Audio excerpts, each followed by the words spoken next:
সাবধান।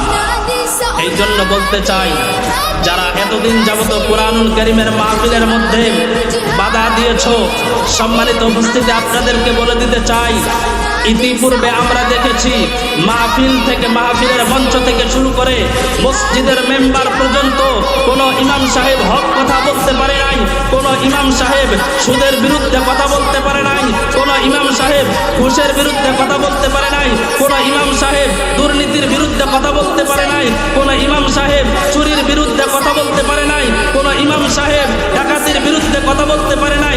যদি তারা এই মঞ্চের মধ্যে বসে ডাকাতের বিরুদ্ধে কথা বলতো, চোরের বিরুদ্ধে কথা বলতো, বেঈমানদের বিরুদ্ধে কথা বলতো, তাহলে ইমাম সাহেবের চাকরি থাকতো না। কথা বল ঠিক কিনা? সম্মানিত হাজিরিন, কিন্তু এখন যারাই দিতে চাই, এখন এই বাংলাদেশটা হচ্ছে মুসলমানের দেশ, এইগুলো জায়গার মধ্যে আর তারা যেন বাধা প্রদান করতে না পারে, এই জন্য আমাদেরকে সচেতন থাকতে হবে। কথা বলেন ঠিক কিনা?